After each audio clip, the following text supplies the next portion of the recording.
Hi, everybody. Welcome to Don't Whistle at Night. We're broadcasting live on the United Public Radio Network, 107.7 FM in New Orleans. I am your host, Don Yazzie, and with me is my guest, Darren Yazzie. Here he is, the Hey, one, the only. hey, Yep, what's going on, guys? today. Oh yeah. What's up, everybody?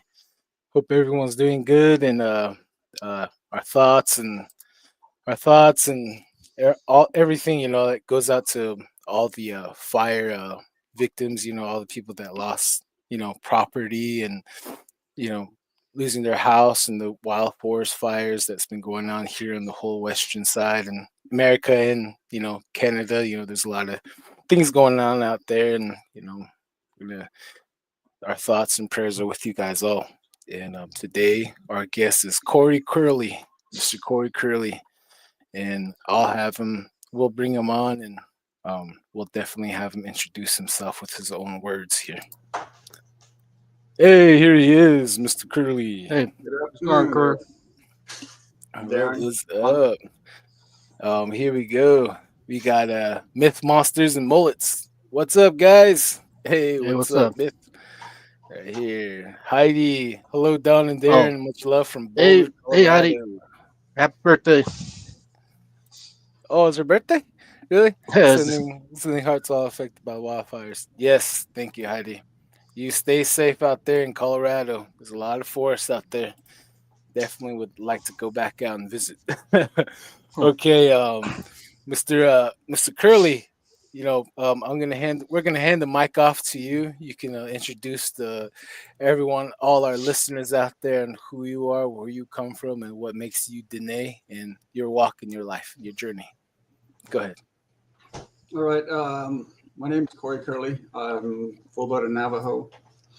Clan-wise, my clan is Kiani, Towering House people. And my grandmother, um, Salt Ashi. My dad, I don't know. I just know that he's Navajo, so I never met him.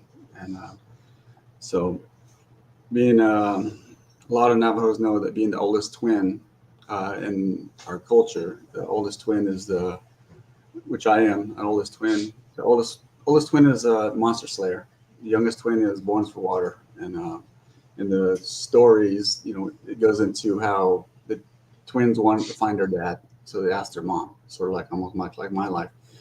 They asked their mom, and the mom, and the animals are the ones that told them their dad was the son. So when they went to go see the son tried to kill him.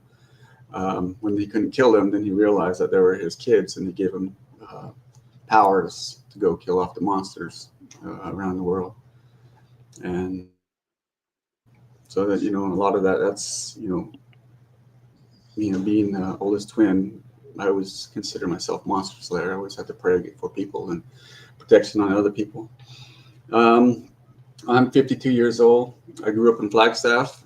We hardly lived on the reservation, mainly because my grandfather was a code talker in World War II, and he moved. When he got back from war, he moved off the reservation in a little town called Belmont, which is Camp Navajo, um, just west of Flagstaff. So my mom and aunts all grew up, and my uncles, they all grew up there, and that's where, when I was born, we lived in Flagstaff. Mm. So, Hmm. That that Camp Navajo, that's the Arizona National Guard base, right? yeah, that's where he did his reserves at. Oh, that's Reserves cool. Oh, nice. That's awesome. Thanks, Nice, nice. thanks. Shout out to your dad for his service. Oh, it was Awesome. my grandpa. My Oh, grandpa. your grandpa. Yeah, shout out to the grandpa for his services. Yeah, Heck but yeah. he wasn't one of the original code talkers. He was actually he was point in the Marine Corps, and which he Mm. loved. He loved point in the Marine Corps, Uh, and Hmm. because I asked him a couple of times, which would you like to do, and he was, I love point, and he would just, he was always the first one there, leading everybody, all the troops, and he was actually in Iwo Jima, oh, that's Oh, cool. wow. so he led them. His eyesight was really good, so they would call him back and forth. Each leader would call him back and forth, and he was running back and forth trying to figure out what they needed.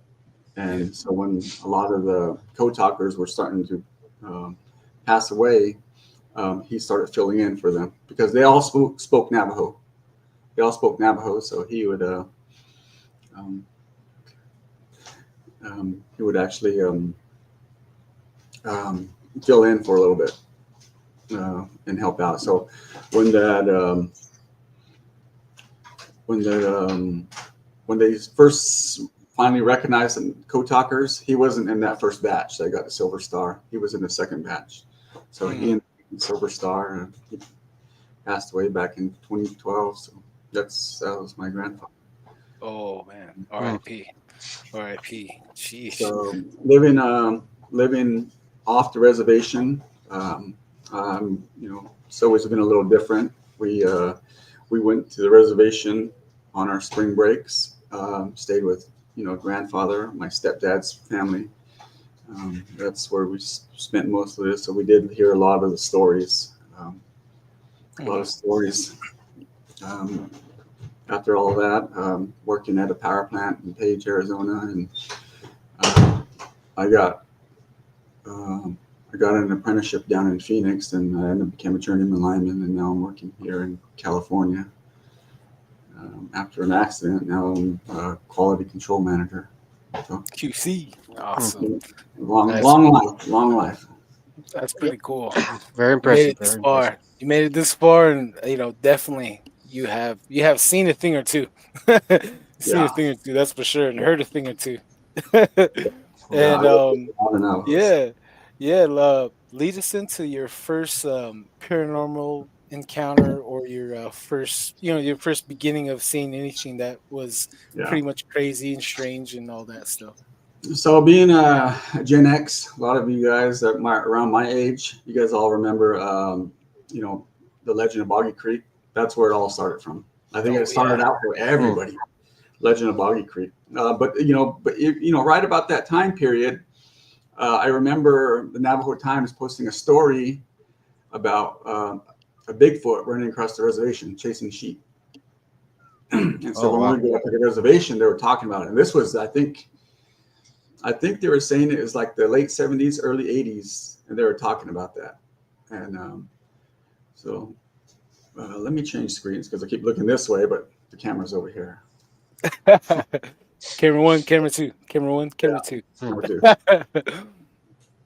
So let me see, get this all set up.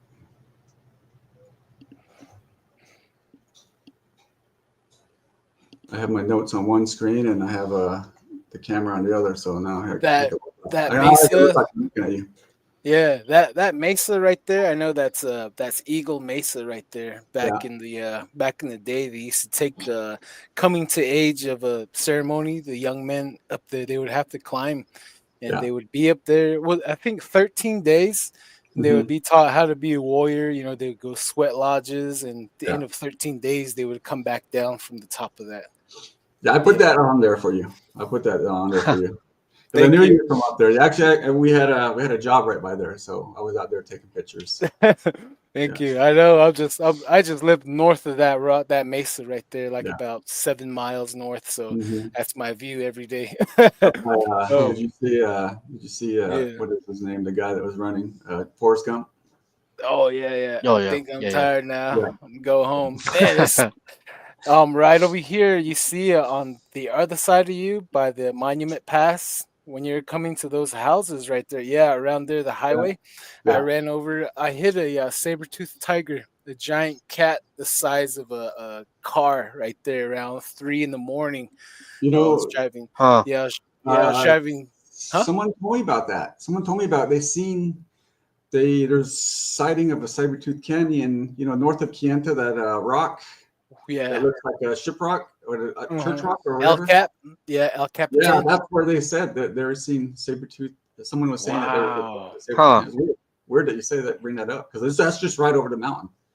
Man, he comes out at nights in the evening time. He hunts. In my case, I was pulling up around there. I was with my cousin brother, my aunt. She had the truck. We're in my grandpa's truck. She had the seat reclined all the way back, and my cousin and I, we're joking and laughing, just cruising 65 an hour. And my uncle was in the back of the truck. We're taking him all the way back to El Jato really early in the morning, and it just like the vibe changed. You know, that's what I noticed. Everything changed. We just got quiet, really quiet. And the truck, the high beam, it was on high beam. And when we got up around the certain curve up on a hill, you could see a house on the left side. And my high beam cast the light onto that house, and I saw a gigantic cat sitting on the porch, like sitting like a cat, but his head was almost as tall as the roof, and Wow. his huge body and tail. I was like, I seen that, and as I turned the truck, because the highway kind of curves like this, going back this way, so my light went off the house, and this thing jumped off the porch, and it started running towards us, and it jumped over the fence, got on the highway, and right when it got on the highway, it was running right towards us, and I let out a yell.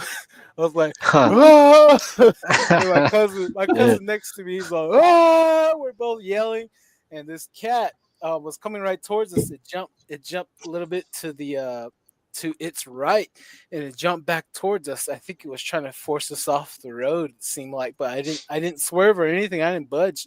I looked at my speed 65. I was like, "Nope, it's gonna be you!" And boom, my back driver's side, the whole truck went up. Boom!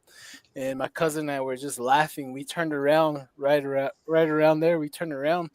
We went back to look for any track, blood, fur. We didn't find nothing. Wow. Wow. And Huh. I spoke with other witnesses, two different families. They seen it down closer to Douglas Mesa, down in those valleys. They say he hunts at night in the evening time. Yeah. So, Hmm. Deuce. So but yeah, sorry, I'm just going no, on right all right, now. no, I know. Yeah. I'll get back with my story there. So I think Okay. where was that a lot of our stories actually came. You know, it started my fascination started when I was probably 10, 11 years old from Legend of Boggy Creek. Then stories would come out, of the newspaper on the Navajo Times saying a Bigfoot was chasing sheep that they seen. Then going south of Flagstaff there, right around Lake Mary, south of Lake Mary, between Lake Mary and Ashes Lake, there was steps. Someone painted steps going across the road. And they said that they spotted a Bigfoot right there, and they came back and they painted the steps. So it's always been there, ever Wow. since I was a kid. And every time we would go by, they would look for the steps. And so that was supposedly where they seen it. And that's where the fascination started from. Wow. It just so happens that my life was just, from high school to work, constantly going and working all the time. I work all the time. I never got out in the outdoors. Very rarely took vacations, did all that, just mainly work. Oh, I hear you, man. I hear you. Yeah, I know. It's hard. Yep. Um, It's funny that you brought up Flagstaff and Bigfoot. I had one guy, or actually two brothers, talk about taking a night cruise out there towards Lake Mary. You know how Lake Mary is just dry right now. There's no water. yeah. And they went to go for a smoke out there, and what they thought was a log sitting laying on the riverbed or the lake bed, it stood up and it ran, it ran off, and I guess those two just kind of got freaked out. They came across a Bigfoot that was Yeah. laying down Wow. out there. And It's funny is that in high school we used to party out there all the time. There was party places all around. I don't know. A lot of the people live in the forest. You have party in high school. Party places all around, and we were always out there. We never seen anything. We yeah, never seen any Bigfoot. We used to hike Mount Eldon. Probably a year, probably 20 times a year, because it was just right up across the highway, and you go up the mountain. We were always up there. We never seen anything. So it wasn't. I was always my thinking was it wasn't around Flagstaff. That's where I thought maybe there was just one.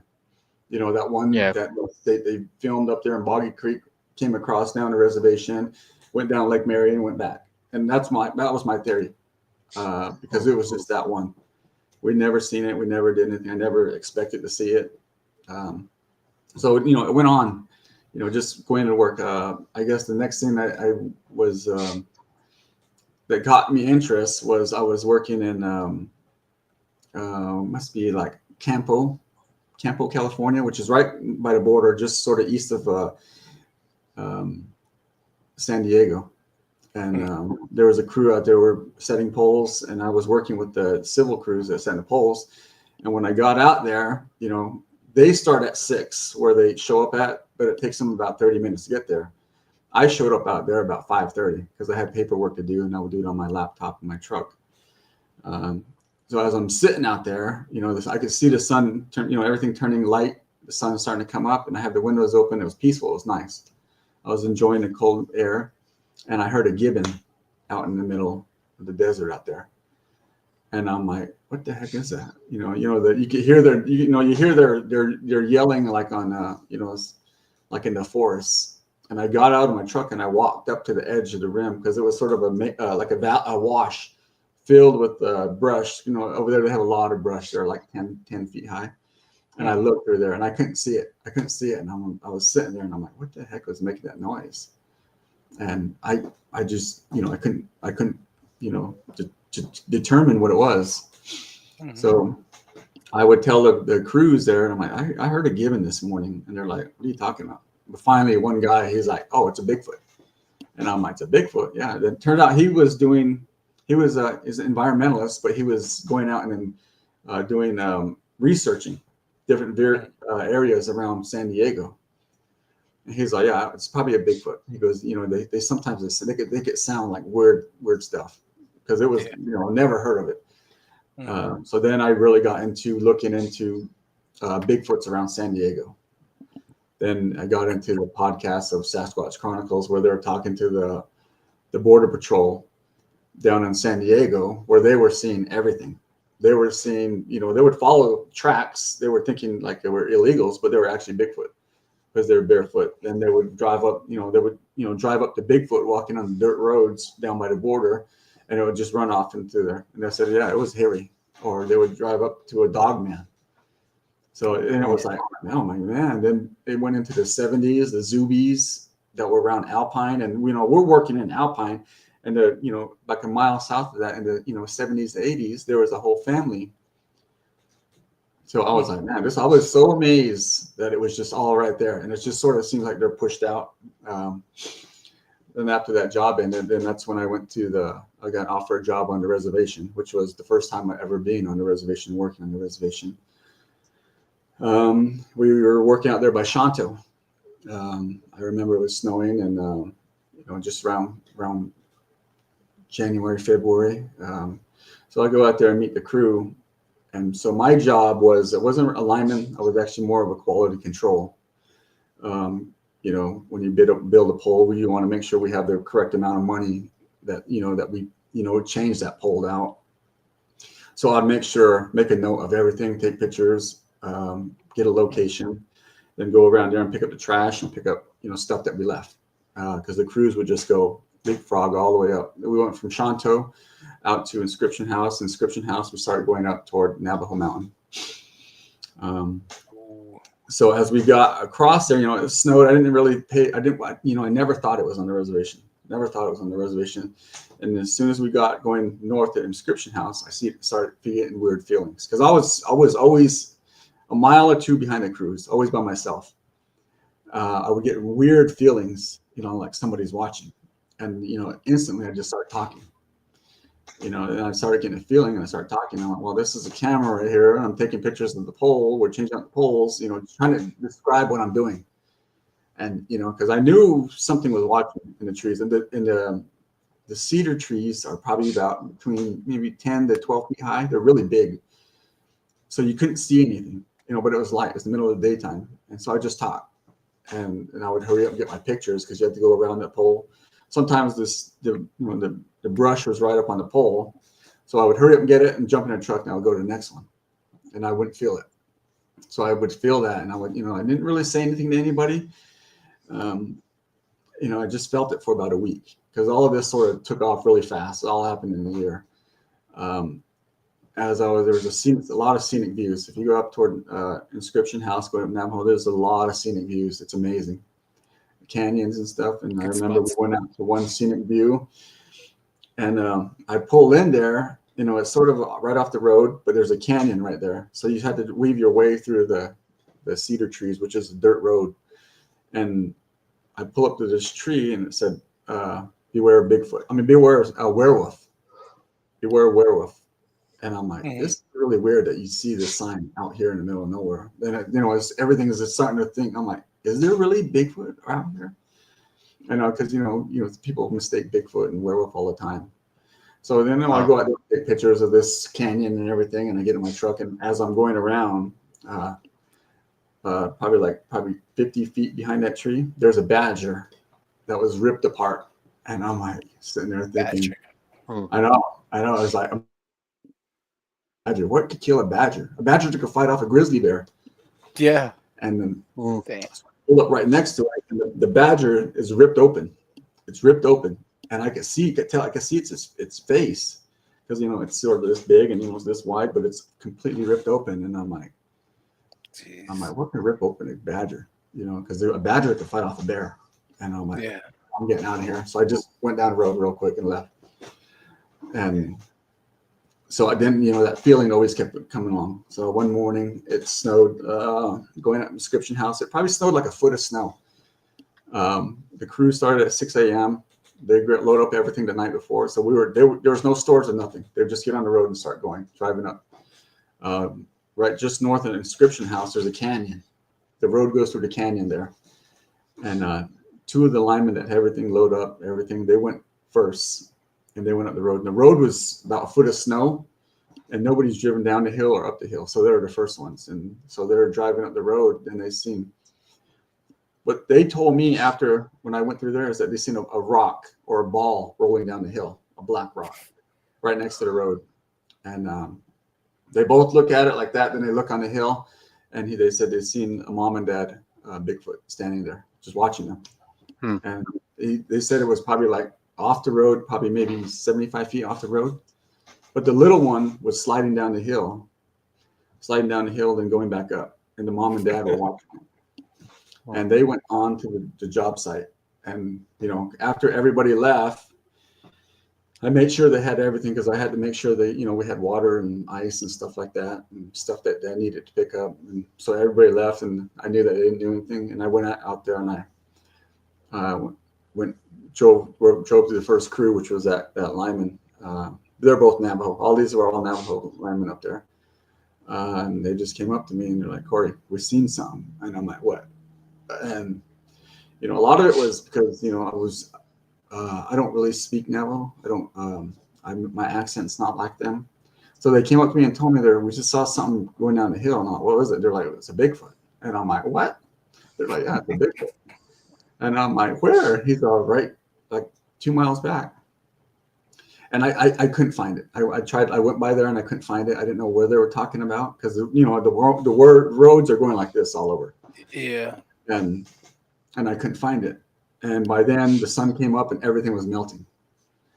And they said, yeah, they've seen the mom and dad. Then I'm like, there's got to be a Bigfoot out here. So then from that point on, I started asking people, because the crews were in front of us and I was always dealing with the people. When we were at houses, and I would just ask them, "You seen Bigfoot? You seen Bigfoot?" And then it was surprising to me that everybody on that road seen it. And I'm like, "You guys don't say anything, There's all you guys seen it." Because they're like, "Yeah, it's." Then I started hearing stories. Yeah, there's fruit down by the Colorado River, which is upper Lake Powell. Some of the, I think, Paiutes, they were saying, had crops that would grow up there, and they left. And so then those plants still grow. They said that's where they feed at a lot. And then I started hearing stories about around Kaibato, just more and more. Finally, there's a guy in Inscription House that would fix chainsaws. I asked him, where have you seen Bigfoot? He's like, yeah, I got a picture of it. I think, Don, I sent you this picture. Oh, yeah, right here. One second. Yeah. Right. Anyways, he was saying that him and his family went out to go chop wood. And this is about probably 3 miles north of Inscription House. That he said that there's an antenna right there. And he said had chainsaws going all morning long. And he said as finally when they took a break and shut it off, they heard something like branches falling and being thrown at them. And he said when they looked across, which is about maybe 3/4 of a mile to a mile across the valley, he said, oh, this thing was right there, mad. And he goes, it was breaking branches and throwing it at them, trying to throw it across the canyon to them. And he said they just all watched it. He goes, all I had was this old iPhone. He goes, I just zoomed in as much as I can and took the picture, and we left. This is it right here, huh? Yeah, that's it. Yeah. So it was trying to hit them with branches. It was breaking from across the little canyon. Yeah. Wow. So it was like a wash. It wasn't really a big canyon. It was sort of like a wash. Yeah. But it had the Wash, direction. yeah. Yeah, but it was throwing them. They said across, and he said you could hear it just like sort of like grunting and stuff like that. Mm-hmm. And he said then they left. So and up there, I drove up there because someone stole our porta potty on the reservation. Someone stole our porta potty. So my first thought was, oh, it's kids. The kids that were, they took it out to a party place. So I went by the antenna, right where this picture was, and oh man, I got the creeps out there. And I drove until my truck couldn't go anymore, and I was stuck in it. I had to back all the way out, probably like a 1/4 mile. And I'm like, man, I don't want to go up there. And I was telling people, I'm like, there's something up there. You can just feel it. When you get into certain places, you can feel it. Yeah, and definitely. So we kept going, and this is like, where the guys seen that thing coming down in the snow, and the snow, that was the last snow of the year, and that was probably in March, April. It's really weird back in 2020. There's the snow came up really late. So then they went up the road, and they were up around that I think it's a chapter house where they had how they on the reservations they have those field days. They have like certain areas where they have field days, and they'll have like horse racing. They'll have the Navajo Mountains has their Ehene coming up in August. That's where we were at. We had a yard. We moved our yard to that area. And so between Inscription House and there, I was coming through there, and they were probably about 2 miles ahead of me. And as I was coming through there, let me see. As I was coming through there, I just got done taking pictures. Put my truck's in 4 low, so I put it in 4 low, and I just take my foot off the gas and brake, and it's sort of creeping and crawling on its own. And I'm writing down stuff, and I'm putting my stuff way over here, and there's nobody out there because I'm off the road. I can't even see the paved road, and I'm off the road probably maybe 150 feet, right? Because the power lines go right next to the road. Mm-hmm. And so I'm getting ready to look in the back, both mirrors to look up, and just on this right driver's side mirror, I look up and I see something completely black, and it's a shape. It looks like someone got a cutout shape of a Bigfoot, and it's spray painted completely black.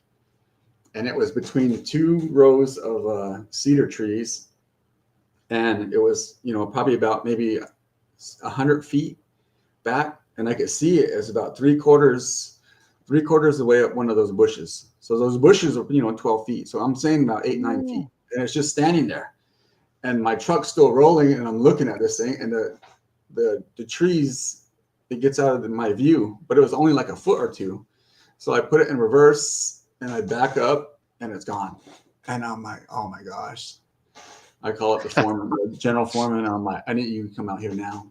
And he's like, I'm way up on Navajo Mountain right now. I can't. I just seen Bigfoot. He's hold on, I'll be there in 2 hours. I'm like, no, I'm not gonna wait here 2 hours. So then I took off, went to the cruise. I had a gun. I had a gun, I had cameras, I had everything. It was just one of those things where I want to get out of there. Yeah. We all took our guns on out there, and that was it. That was the sighting, and I went over there. I took off, went up the road, met the crews, and told them what I seen. Mm-hmm. And they just kept working because Navajos, they see this type of stuff all the time. That's one of those things is, as Navajos living on the reservation or near the reservations, you hear these stories and you see weird stuff. So it don't creep you out like other Organas, other cultures. You see weird stuff everywhere, and you see death, and we're raised differently from other people. So it doesn't freak us out where we get PTSD or ADHD or any of that. We just go on with life. Then that's one of our stories we tell for the rest of our lives. Yeah. So Yeah. So, but we are weird, and but like I hear a lot. I listen to a lot of podcasts, Sasquatch Chronicles or How to Hunt. There's some people they'll see it and they completely freak out. They go crazy. They commit suicide. They never go back to the forest again. And I think that's where a lot of it is. When we see stuff like that, it doesn't creep us out because it just adds to the pile of stuff that we've seen that were weird. Where Yeah. the cultures that were raised in a city see something like that, it's mind blowing. It's mind blowing. It makes them go sort of crazy. Oh yeah. Like a lot of tribes will say, "Oh yeah, that's going to haunt you forever." If you see something like that, if you look it in the eyes, and I don't think it's the haunt. I think it's your memory. It's your memory that's going to go through there that you can't fathom it. Because I've heard a lot of people say that before, that it'll haunt you forever. So after that, we finished that job all the way to the base of Navajo Mountain. We didn't have any more sightings, but I'm going to skip it a little bit because we left and did like 3 other jobs. Then we came back to Navajo Mountain. We had to put poles all the way up to the top of Navajo Mountain, change all the poles out. And while I was there, before I did anything, I went and grabbed a big old bag of dog food, oranges, apples, corn, everything. And I hiked all. Drove to the top, and I brought all of that down because I had to walk down it to get pictures of all the poles. So about a quarter of the way down the mountain, I left it out there, and I said a prayer. I said, we're going. I didn't pray to it, but I said it like I'm talking to it. Yeah. Like I'm talking to it. Because I'm Christian. I'm Christian. I sort of left it, and I said, we are working up here. We're going to change all these poles out. We're going to be here for about a month and a half, 2 months. Don't bother us. And we didn't see anything. But if you go up there, there's nobody up there. If a family wants to live up there, there's nobody up there because you can't get up there, and it's so overgrown. If they want to hide up there, it'll hide. Yeah. Really easily. Yeah. Yeah, not many people know that Navajo Mountain is one of the sacred Navajo mountains. It's actually the name of it was War God's Head. So like he's facing the east. So there's a road that goes up on the mountain where it passes his eyes. So there's 2 springs that come up on halfway that mountain, and it comes out like his eyelids. So 2 springs. It's called War God Spring up there. If you ever see it, that's the name. And there's a cave that faces to the east. That's where skinwalkers gather from all across the reservation. So that's the war. And then his ear goes from north to south. That's a whole like a highway that's full of those different monsters. Bigfoot. There's different mini monsters from our ancient history. The ones that the Twin Warriors almost wiped out. Yeah. They let them live. I guess they chased them way down in the Grand Canyon.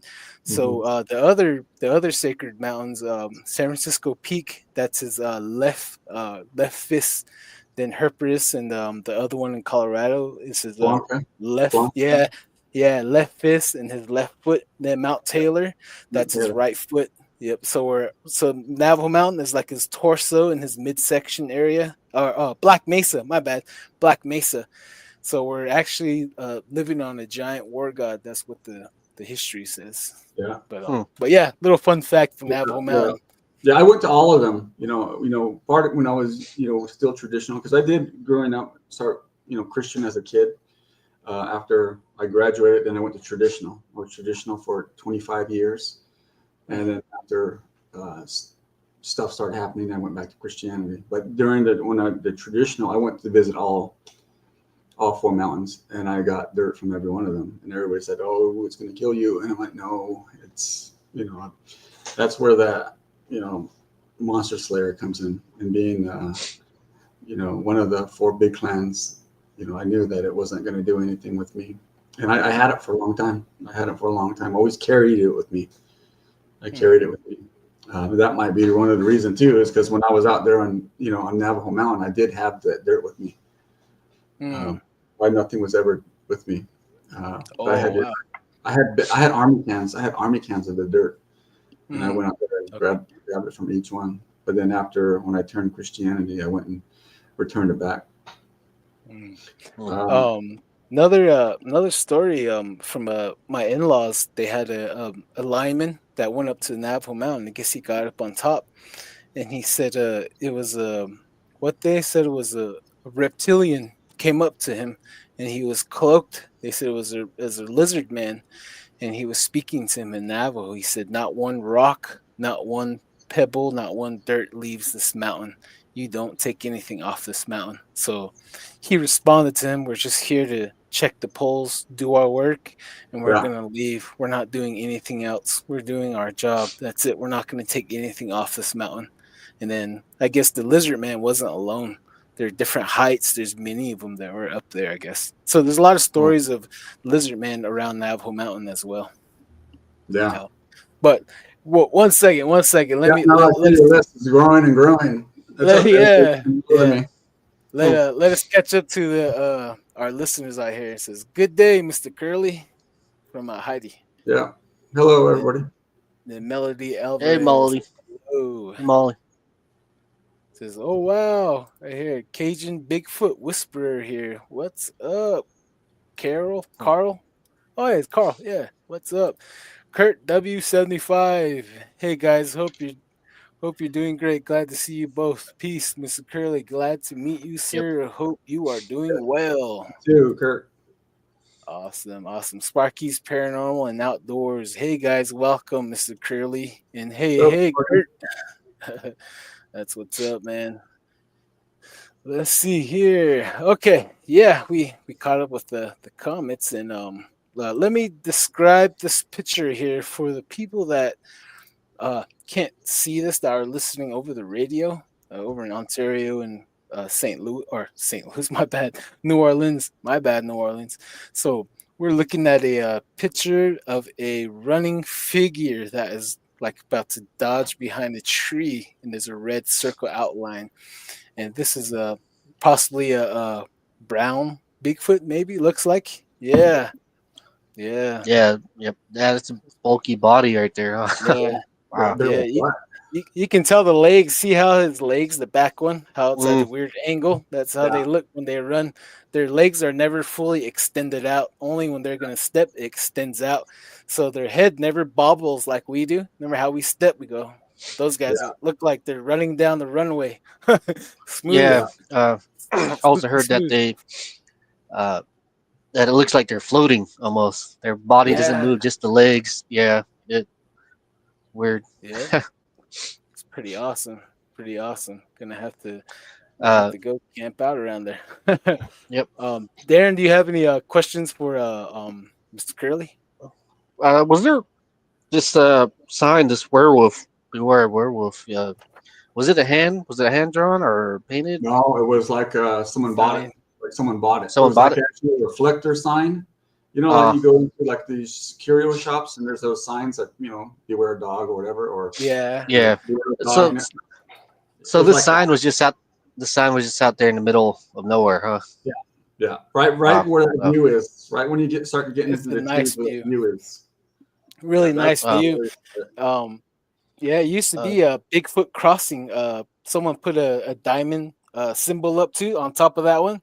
yeah. It said Bigfoot crossing, and there was a picture of a Bigfoot crossing with a little baby Bigfoot. So it said Bigfoot yeah. crossing.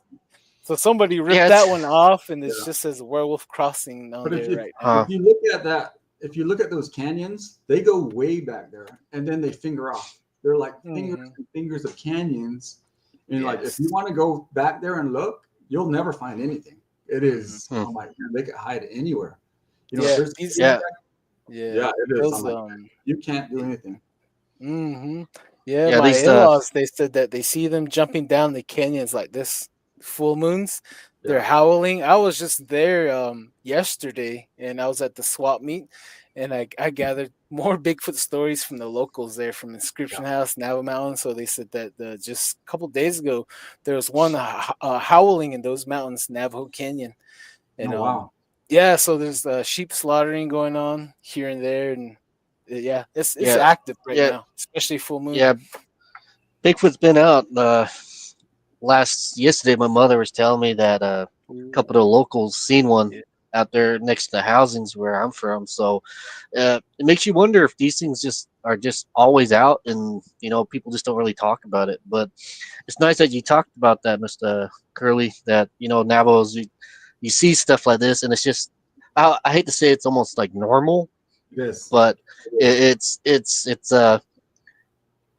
really unique. It's part of the land. It comes with the land. It comes with the people. This these witchy stuff like this, Bigfoot. Uh, Personally, we had Bigfoot out there at our house. We talk about it here and there. Um, Mhm. One thing too is we're getting more Sasquatch with infants on this Yeah. podcast. I never really thought about it until just recently. Though, like, wow, man, it's good to know Bigfoot, the Bigfoot are bumping uglies and having children, just living their lives. So it's Yeah. good. It's good. This That's what the little baby report was sass. too. Like William Jebney. He started off that there's 4 different types, and Mhm. one of those types, they said it looked like it had Down syndrome. Yeah. But Yeah. I hear about like it. when I hear about yeah, that. like if you're breeding too much of the same gene, you get that look. A lot of times, Mm, cows. If you have the same bull, over and over, you get midget cows. And so it's Yeah. I think a lot of it's like these that type Mhm. is the MS is that look is or Down syndrome look is actually sort of maybe it's breeding too much of the same line. yeah. But Yeah. because that's actually sort of crazy. And then also hear the stories about um what's his name, Osman, the one that got taken over in British Columbia, Albert Yeah. Osman. Yeah, Mhm. Mm, that Bigfoot took him over there, and they put the female in him. His story was that they put the female in him in a cave, separate part of the cave, and Wow. he's just telling them because I think they wanted me to mate with her. Mate, mm, yeah, and that's what because they interviewed over and over. Jeez. Yeah. So Oh a yeah. lot of it, I think that is too, is that you hear stories of females, humans getting impregnated by Bigfoot, then they lose the baby, and the female dies, and all kinds of stuff like that. There's a lot of stories. yeah. When you're listening to podcasts and stuff like that, oh man, everything comes out. Yeah. Right. Especially those Right. I hear. Canadian ones too. I heard this one guy, he came down, he at one of my jobs I was working at, he's Canadian native, and there's other Navajos are like, hey, since you're from Canada, you know Bigfoot? He's like, yeah. And they're like, we have a guy here, he's into Bigfoot. They're Mhm. talking about me. So Yeah. he told him a story that I guess this one girl one time she was picking some berries in the forest and she fell asleep, and I guess she woke up, and she didn't know what happened to her. She went home and she found out she was pregnant, and she gave birth to this wild hairy baby. They said Wow. that, Wow. yeah, they said that child was just too wild. They Yeah. just took it out in the forest and left it. Yeah. So, Wow. that really is common. And my mom, she got kidnapped one time. That high school, Miami Valley High School, Uh she huh. missed the bus and she was walking home, and some dude picked her up. I guess he was drinking, and they cruised down that way, and she was trying to tell him, drop me off. My uncle lives right there, let me out. And he's like, no. And he took the dirt road, BCA road, and I guess she told him I need to go restroom because he was about to go up over the ridge into Denhotso. So she got out right there, and she took it. She took off. She found that wash, ran straight to Hell Cheetah. And while she was running, she stopped. She turned back and looked. The moon was out. She said she's seen a tall, hairy man running zigzags towards her. Mm, Wow. So Wow. yeah, so then the same area, Halchita, my sister, she's going to school, catching the bus. She's seen Bigfoot running towards her in zigzag motion. Said his arms was about to touch the road. His Wow. arms was real long, and his head was domed. He's Yeah. mm, all black, running fast as hell. So yeah, so it's really really be careful out there, especially Yeah. the young yep. kids and the females. I walked back a few times from the high school right over there. I heard someone walking behind me, and all I could do was pray to God. I could barely see the white line on the road, and I'm Yeah. trying about to fall asleep, trying to make it home after a football game. Yeah. So this and I want to tell you, I want to say that it's really smart that you started talking out loud. Yeah, Like around the polls, because you don't know what would have happened to you. you yeah, know, Mm. yeah, that's pretty smart move. I would have probably done the same thing too. yeah. If I was freaking out, be like, hey, It you is. know, Yeah, yeah, yeah. Because I know they understand us. Whether they know, whether they know English or Navajo or Spanish, whatever, they understand us. Whatever mm, our intentions are. A lot of it is, what are you doing? yeah, What do you have? What do you got, a gun or you got some? yeah. So yeah, that was my main thing. Wow. Mm. Yeah, them Apaches in the White Mountain, they say like when you gather two rocks, you clack them together to let them know you're friendly. That's what Hmm. the Apaches say. You clack them together.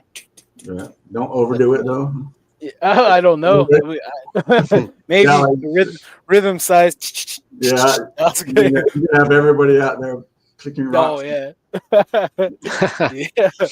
Yeah, man. Yeah, Uh, other than that, you can oh yeah, yeah. I'll I'll let you get on with continue. your story time. Sorry Yeah. to So no, it's all go right, off. man. It helps me catch up on my notes. I did take notes for this. uh, Um, one you more know. one Oh, go ahead. more question. Right One there. more question. All all these linemen did they all have stories? Did everybody see this Yeah. or Just like everybody? every Wow. Navajo too. Navajos are Yeah. quiet.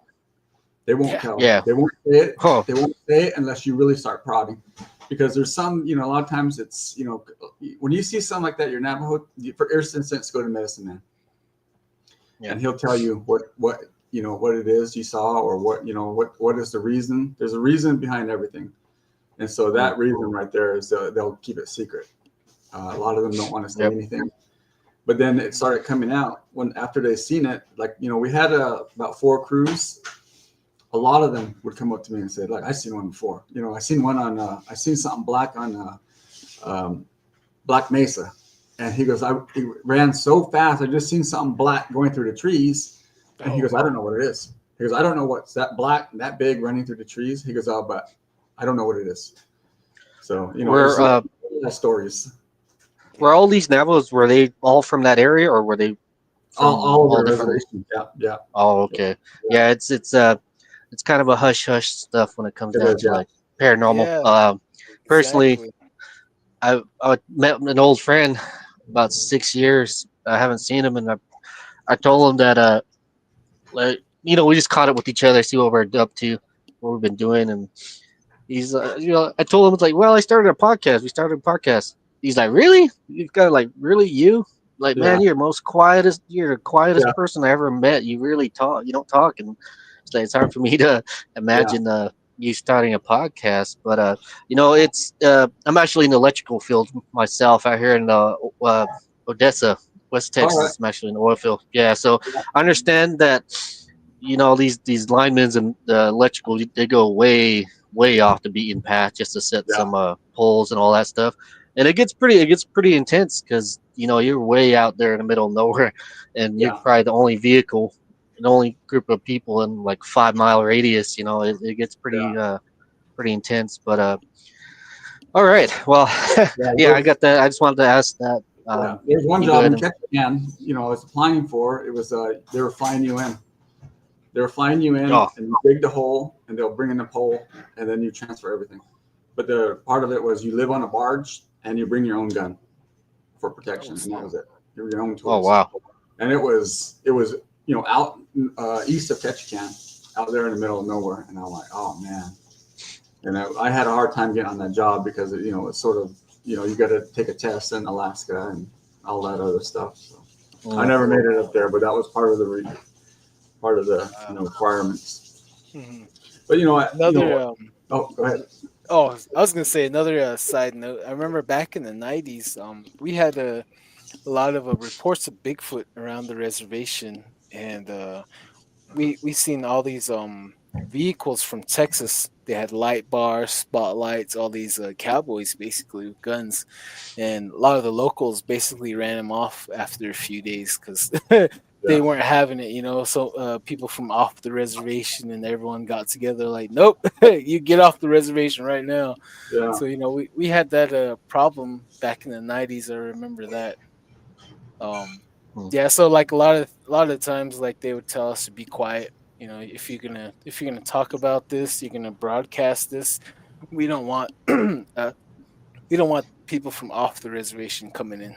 Yeah. That's what I get a lot, and still to this day, you know, like I Yeah. hate it, you know, this and that. I'm like, hey, you know, everyone deserves the right to know. I mean, our Yeah. kids deserve the right to know that we're shared the land with monsters, you know, Yeah. other creatures that we really don't know about, or you know, are weren't educated about, but the medicine men know about it. You know, whoever's seen them, bumped into them in the middle of the night, they know about them. You know, and so I think every one of us deserves the right to know what's going on out here. Yeah. Yeah. Yeah, especially worldwide. But yeah, go ahead. You Hmm. can. Yeah. I'll get on with my story. You know, we left from there. We start. You know, our next jobs were down around mini farms, and you know there was a place over there when you pass Chinbito, right Chill. there as it starts going down the hill. Oh man, something. I thought I was having a heart attack. There was something like I drove through that was so much pressure, and I got dizzy and almost blacked out. And as soon as I passed it, it went clear. So there was something right there. I don't know. That one might be into going to the skinwalkers or whatever, but it was something right when I went down the hill, and I was like, I started feeling stuff like that, where I could feel like I don't know if they were near or something. Yeah, then I was like, oh man, that was really weird. And you know, then we, you know, because we actually had like, I think we had like 12 jobs on the reservation, you know, and it was, some of them were 40 miles, some of them were like 10 miles, so it was all over the place. um, we went down to Hard Rock. We're working on the Hopi reservation. We're actually putting one of their buildings, you know, they had a building right there, and we were actually it was under the transmission line. We had to make a NTUA go underneath the transmission lines, and we were out there. And so we had a little yard by one of their trailers on the north side of the Hopi res.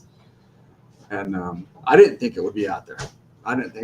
But you know, one of my friends is a Balagana, which is white guy.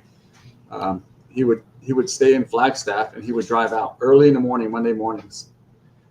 Then he would take a nap before work started. So he was driving out there like 2 o'clock in the morning, and a sheriff followed him in all the way from the road from Second Mesa going north.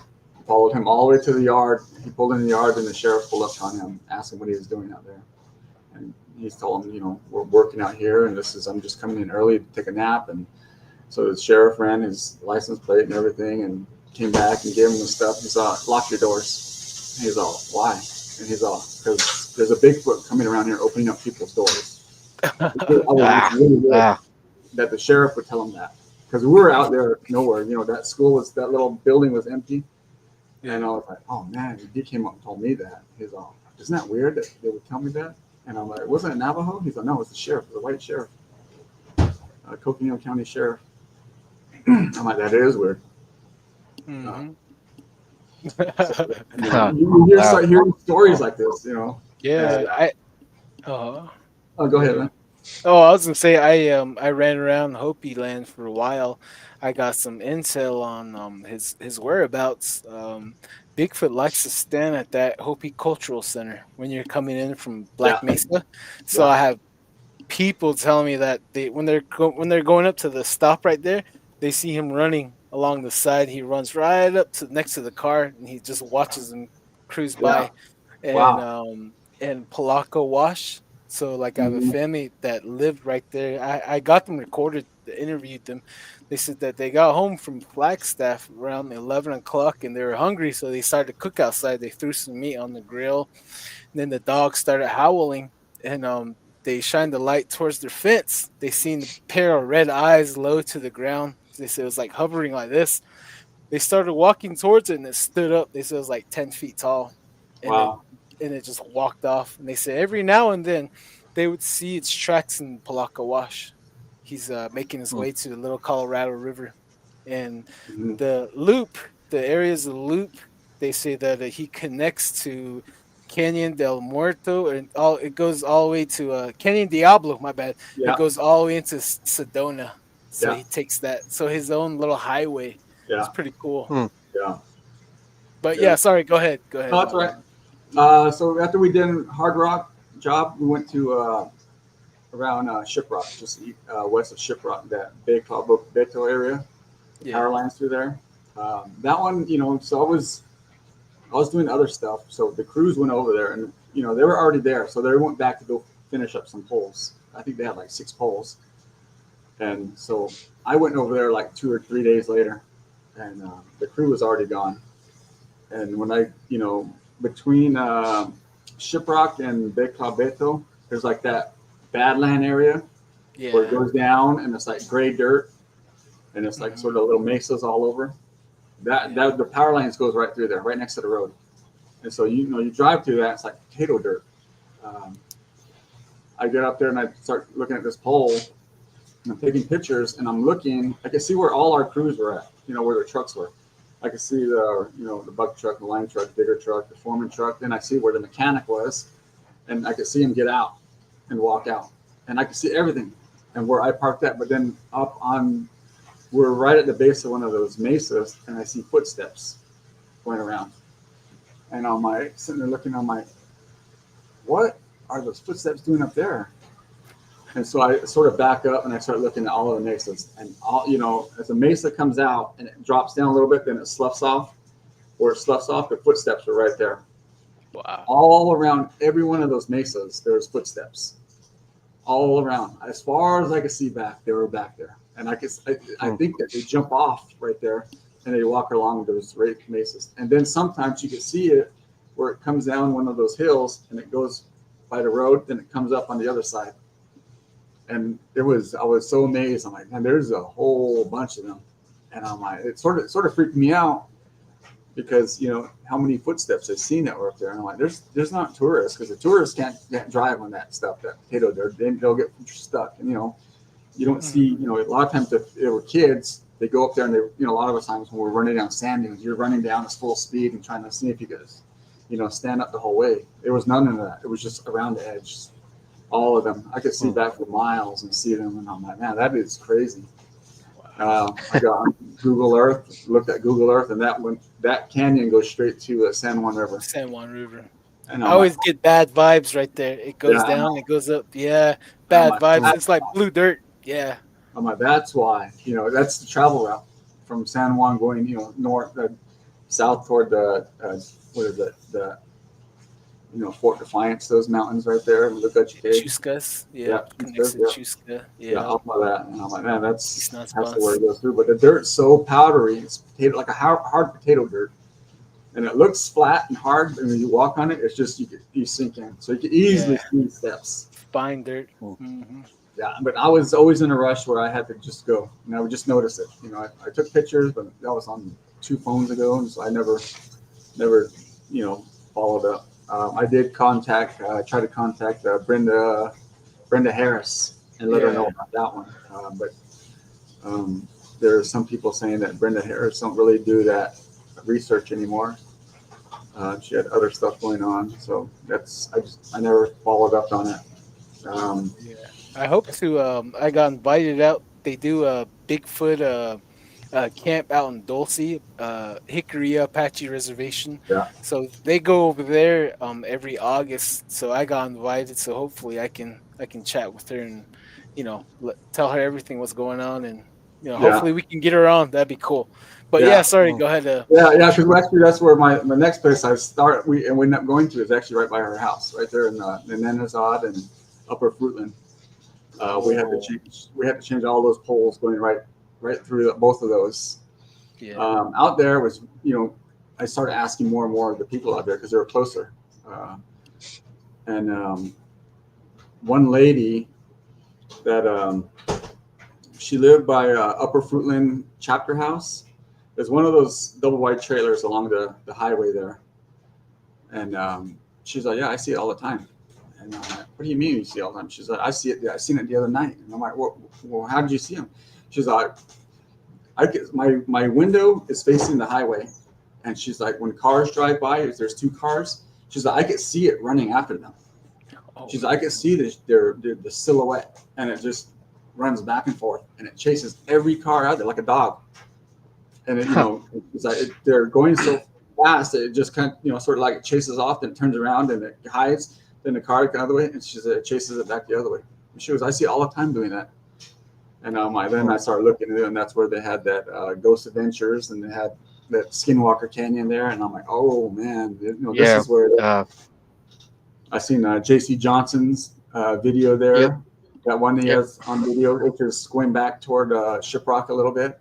Yeah, I could see the area, and it was really interesting of all the stuff that was actually out there.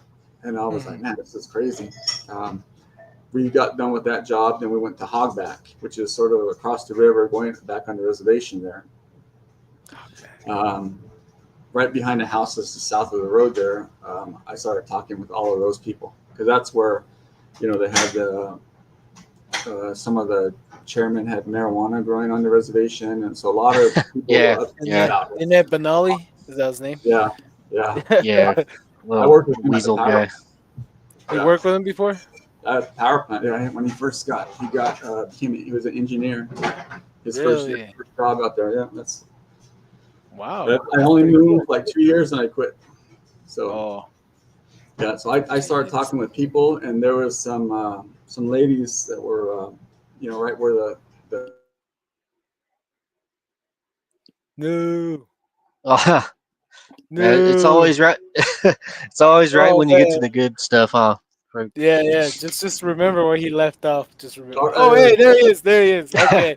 Weird. I thought you guys looked at my hair. Just went off. I was like, no. But yeah, do you remember where you left off? Yeah.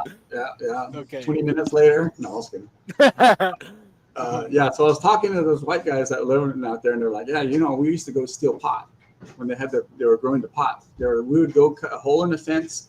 My nephews would go back in there and sneak in there in the middle of the night, and we would grab handfuls of marijuana. And he goes, as we're walking out, he goes, every time we'd walk out, we would see that Bigfoot standing there watching us. He goes, every night. And he goes, sometimes, he goes, the moon will be out, and you can see the silhouette that's standing on a hill watching us. And he goes, but he goes, we couldn't get away with it. Every time we were out there, he goes, it was out there. He says, one time I came out of the fence, and he goes, it's like 10, 15 feet in front of me, looking at me. And he goes, it's dark. And he goes, it's standing right in front of me. He goes, I dropped everything and I just start running. He goes, I left my nephews there. And I'm like, man, that's crazy. Yeah, almost every one of those houses had stories about it.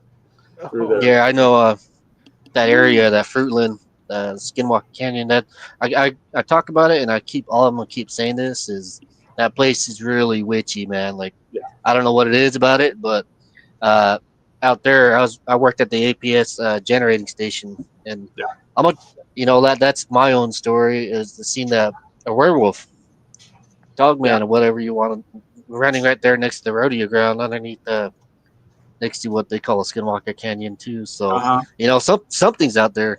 Stuff is really out there. So definitely.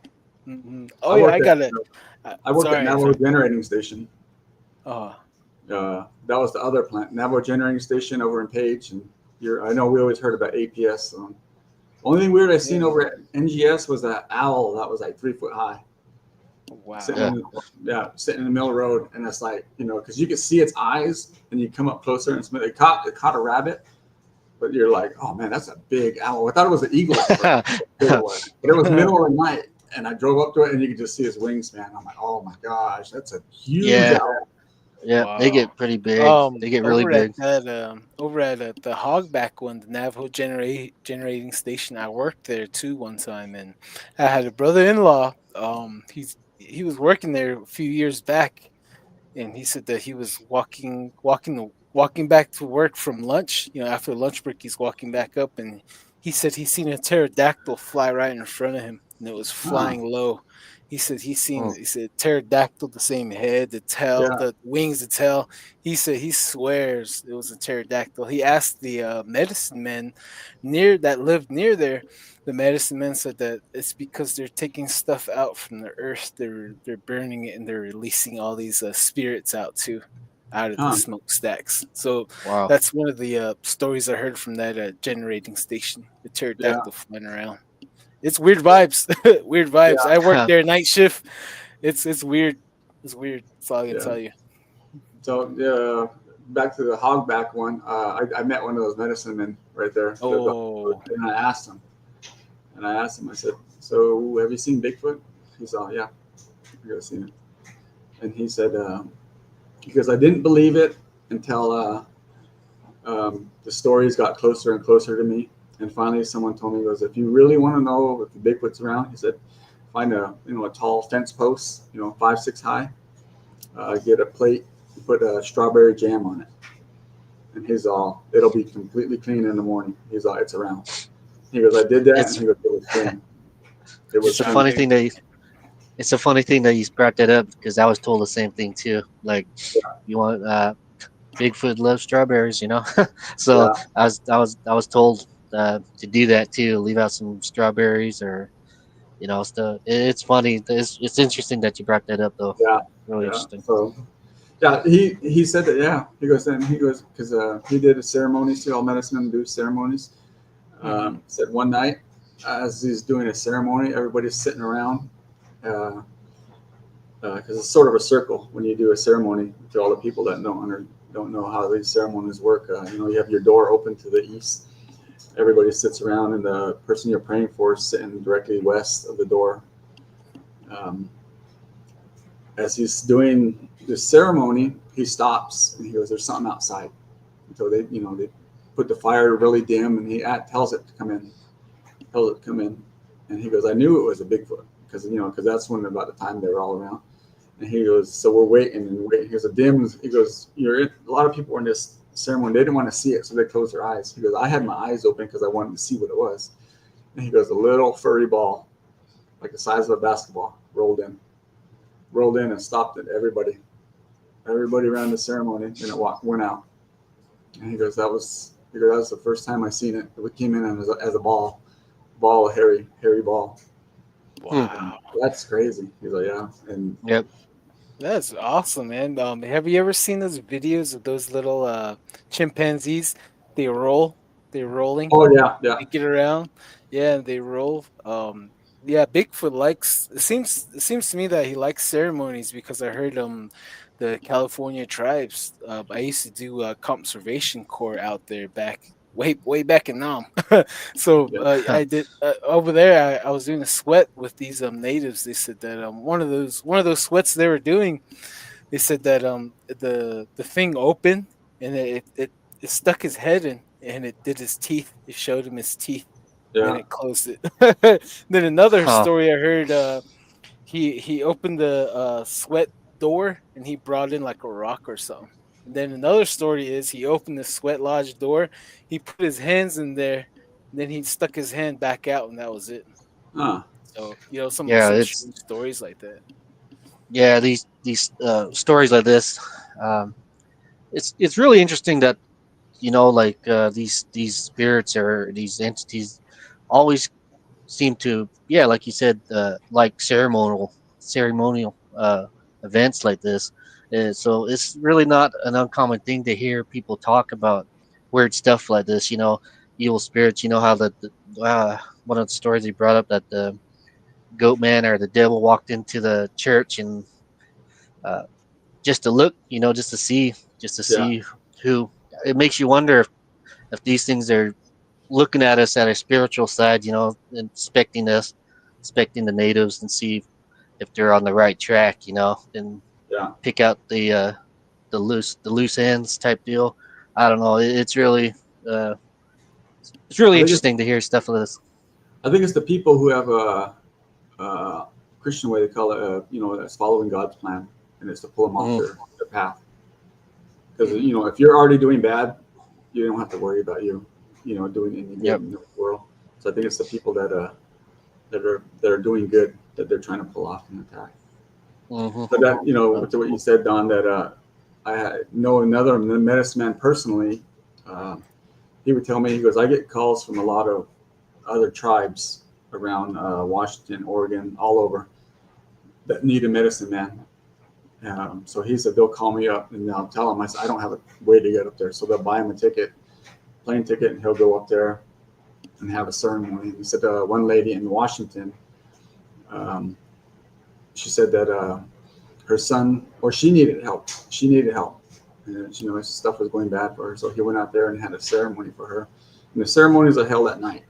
The sun goes down. And it lasts all night long. In the morning, right before sun comes up and to end everything. Then they come out and they pray. So he said he got done with the ceremony, and he went outside to go pray. And he said he's praying, and he's looking at the ground. He goes, I can see the ground start looking like ants.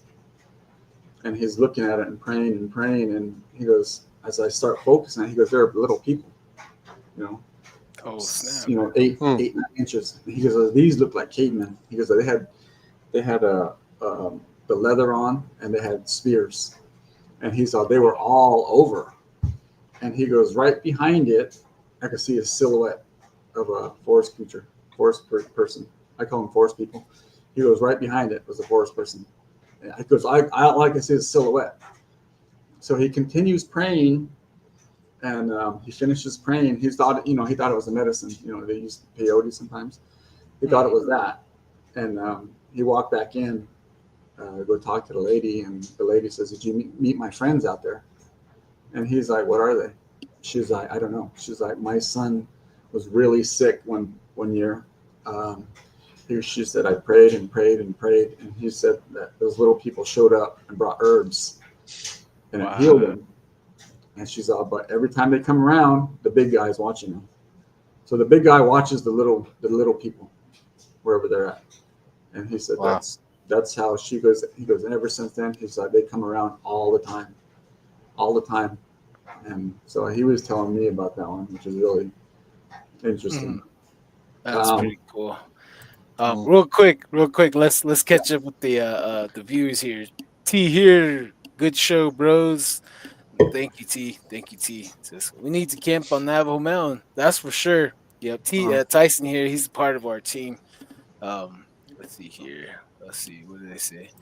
See, I believe that too. They understand us, even by our intentions, with our energy or frequency. Let's see here. Okay. I'm glad that these guys are all chatting on the chat box, which is pretty cool. I like that. My ex works in the oil field is in Texas at the moment. Oh, maybe you're working with him. We need to go to Navajo Mountain. Don, Darren, let's go, bros. Yep. Let's do it. Yep. Let's do it. Let's see here. All right, right here, Audacious Amber. What's up?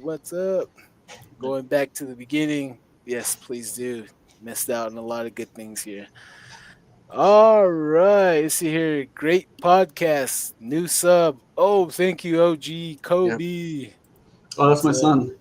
That's my Oh son. yeah, really? Okay. Yeah, Cool. he's almost a lineman too. He's almost a lineman too. Oh, nice. Nice. Thank you all. I always enjoy. Oh yeah. Okay, you can go and as you were. That's what sort of really I've been questioning too is that traditional Navajos know that we have a lot of power. There's weird stuff, the weirdest thing you could ever see happen out there. In these ceremonies, especially around medicine men. There's stories of I've heard people saying that they went to a medicine man, and it revolves all around witchcraft. A lot of it revolves around witchcraft because they're jealous of you. They want something from you, and so they do something to you to take it. Your life, your money, your vehicles, your wife, and so then you feel that effect. Being traditional, then you go to the medicine man. The medicine man has a ceremony, and it shows them in there what's going on. So a lot of times they'll see what it is, then they'll go outside or do a way to stop it. Then it goes into protection. So I've heard a story with someone that was really close that they went out, stepped outside the hogan, and the medicine man had a fan, eagle feather tail fan, and as he's praying, because you always hold a arrowhead. Arrowheads is a protection. As he's praying, he's saying, he holds up his fan and he's like, look into this fan and see if you know this person. And she said that the fan looked like a TV. And she said, there's people in there. And she's like, this person right here is the one doing it. Do you know him? And she said, no. She goes, I don't know him. And he goes, well, I'm going to stop it. And he prayed. And he goes, look at this star. And he prayed. And as soon, the prayers are like for 5 minutes long. And she said, as soon as he got done praying, that star started falling. and it hit the ground. And she's like, now it's done. So you see stuff like that all the time in these ceremonies, and it's you know, when you go to ceremonies, you know, when I became traditional from day one, people were attacking me. You know, a lot of it, I think it was because I was, you know, monster slayer. There are power in your words, power in your prayers, and all of that, and I think that was part of it. I was going to a medicine every two times a month for almost, you know, 18, 20 years, and it was just so. You see a lot of weird stuff. And you hear different things. You know, you hear different powers that we're losing, powers that, you know, that were crazy. And you know, you think about it, you're like, oh, this is like Harry Potter. Yeah. It's good and evil, and they're fighting each other constantly. And you're protecting. There's people doing witchcraft on you, and you're over here protecting it, and you're stopping it. And there's, you know, curses that you know can stop. And you know, like one of the medicines I met, he's like, yeah, we used to have a curse that would kill a person instantly. Yeah. And it was using lightning, a struck tree. And he's that's long gone. Nobody knows how to do that anymore. And he's like, and so then I started thinking, I'm like, these powers that we're losing, do the forest people have those powers? Because one thing that you hear is that, you know, the forest people, you can't never find them. A lot of our, you know, people call them skinwalkers, but I don't think they're skinwalkers. But our tribe and some of the other tribes use skinwalkers, so right there that we both have. And I started thinking, do they have the same power that we used to have that we lost? Another story that was told to me by someone I know is that this person's it will be great grandfather flew for the or actually rode a horseback on the Pony Express from Gallup to Flagstaff. That's all he did his whole life. You know, he's part of that Pony Express. But he would leave in the morning before the sun come up and be back before the sun went down for dinner. And if some of you guys know that Gallup to Flagstaff, that's almost like a 330-mile round trip. It's a long ways. To do it on horseback, and he did that for years. And his wife would say, yeah, he's always here before supper. Always here before supper. And so when this person's relative, you know, when that guy was ready to pass on, they asked him, how did you do it all these years? And he says, you know, the Navajo culture has songs that are really powerful that I would sing a song that would make my horse fly. He said, my horse would fly to Flagstaff and he would fly back. And he's like, that's how I did it all these years. And he's like, there's nobody worthy in this world to pass it on to, so I'm taking it with me. And, you know, that's another one that's lost. And it's like, man, you know, just, you know, these things are just going and going. And, you know, a lot of the traditional people know that, you know, there are really powerful songs in, you know, in Navajo culture. Yeah. You know, you don't really hear a lot of, like, I don't know, you know, because I listen to a lot of podcasts and a lot of these other cultures, you know, as you're losing your culture, you're losing all of that. And one thing with the Navajos, with the, you know, 300,000 members, we still have, you know, a strong culture. Strong culture. So, but, you know, we're still losing too. Part of the reason why I left the traditional culture was that, you know, in the Christian way, they have prophets or prophetic people. They call it prophetic people that have power to see and hear, almost like a medicine man. You know, they'll just pray and it comes to them. You know, God or the Holy Spirit will come to them, tell them when it's about it. One of those Christian people told me that, you know, they're like, you're traditional, which is a good way, but whatever's following you is going to take your life because your culture can't stop it. And they're like, if you stay with your culture, it's going to take your life. You have to go to Christianity. And then, so I went to Christianity, back to Christianity. And that's when I realized, you know, it's, you know, everything stopped. I stopped going to medicine man. All of the curses stopped. Everything stopped. And, you know, the Christian way, you know, they say that you cover yourself in the blood of Jesus or, you know, you're holy, you know, it's not going to affect you. So ever since then, it was just, you know, I haven't really had much problems. That's pretty good. I tried, you know, it's that power that, you know, that I question, you know, what did we lose? What did we lose? I know you have a lot of stories about, you know, skinwalkers and all these issues, but, you know, there was a point where there that we lost it all, but we had it all. As these cultures go on, these as it's passed on, like that old game. I'm going to tell this person this story, and we'll go around and we'll hear what the story is on this side, and it's totally off, and it's like that. Or, a lot of our songs, people are making up songs, people are making up words, people are working out ways that it's doing. Now we're over here, and it's not working, and that's the sad part of you know Mm. of our culture. Yes, yes, Passed on. it's really sad to just for you to say that, and I on that side, I understand. Like the culture is slowly disintegrating. The Navajo people are losing their songs. They're losing their language. They're losing their culture, Yeah. their tradition. There is slowly but sadly disappearing. And uh, it's one thing to say it, and then it's another thing, you really uh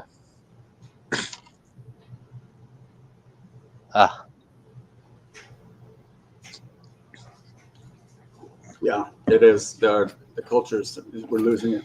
And then Yeah, I look at a lot of cultures out here, because in California they have tribes out here, but they don't have a language or a culture. yeah. They don't have a fluent yep. speaker. Like a lot of their fluent Yeah. speakers passed Mm, away. Like one So, just passed away last week. So like I was raised with great grandparents and my grandparents. So my first language was Navajo, and that's my earliest memories of life is hearing that language. yeah, So like with that culture, we're still passing on as much as we can. yeah, And that is our identity. I tell all the yeah, young people, like, you'll never be lost. You can go far away in this world, it's still your mother, this world. yeah, Because if you know who you are, you'll never be lost out there. You'll be more confident out there when you're on somebody else's territory, because you know who you are. you know so that's one thing really important to pass on these days is our culture and our yeah, language. mm, And same thing with my grandpa. He was taught so many songs, and his last days here on earth, he gave his life to Christ too. yeah, And we had all these people from all across Navajo Nation coming, bringing him food, bringing him this and that. And they're like, we're here, we want to learn from him. We want to learn this song, we want to learn this ceremony, we want to learn this song. And mm, we would let him in, and he'll be telling them stories of the past, history, the struggles, his own personal life. And then at the very end, he would tell them, no, I'm not teaching you the song. And they were like, why? He's like this, there's no one worthy. There's no one, nobody doesn't have that heart. No one doesn't have a good, mm, humble heart that comes from nothing. or Like they that misuse it. heart. Yeah. So he's like, all this is leaving with me. He's like, I'm not passing it on down to my grandkids. He's like, this is all gonna go with me out the door. Yeah, And mm, we were at battle with the medicine man that lives that lives in Miami Valley. He was a famous one, and we had struggles with him and his family for decades. And I got gunshied by them a lot. They cut my hair. They killed a lot of our family members, and yeah, my family member were once a part of that society, and we turned our back on it, and we had to pay with blood. Our own family members all died off. And this is horrible, horrible witchcraft yeah, stories. mm, yeah, And yeah, as long as we can move forward, and if we can all just be united as a community, let each other know what's going on. I'm pretty sure that we can all help each other out, especially with the yep, food. You kids need clothes. You know what I mean? We can all just network. But nowadays, everyone's like really quiet and hush hush, and they don't want to chat with the other guy behind the hill. Or some people have beef with another clan members over there. So it's just yeah, drama left and right. And like, I try to bring people on the Navajo Nation, but I gotta tell them, hey, I'm looking out for your well-being. So we can be here for a little while, but we gotta go, because back in the day, this was really bad here. mm.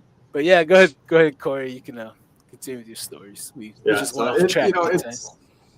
it's like out here, these tribes. I talk to them, and I would ask them, are you Native American? They're like, yeah, we're Native American, but we're not recognized.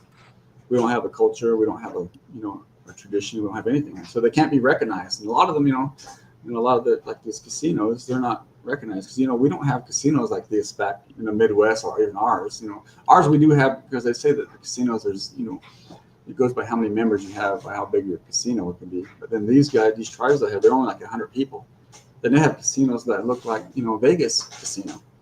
So a lot of it is it's the government that recognizes. I mean the state recognizes them, but they're not federally recognized.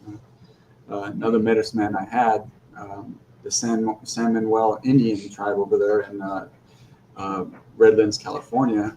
He went to them, and they wanted to see the Navajo medicine man, and he told them, he says, you need a language. You need to start trying to find your language, and that's what they've been trying to do, trying to find their language. And I go to their casino, and I'll see words that's written on there, and it'll describe what it is, or a bird or something. So they're trying their hardest to do it. One of the casinos over in Morongo, it says their last medicine man died at, I think it was 1946 or 1950s, and all of his tools and all of his stuff he had was buried with him. I don't know, he just buried all your culture. Wow. So yeah, it's a big deal. Trying to keep it and stuff, but that was part of the reason why I turned to Christianity is because it was nonstop. Getting harassed on by the dark side. That's what I tell everybody. Like I get invited to different podcasts all the time, and I realize now that everyone wants to ask about skinwalkers. I'm like thinking we're gonna talk about little people. We're gonna talk about Bigfoot, but skinwalkers. I'm like, all right, okay, all right. This is what happened.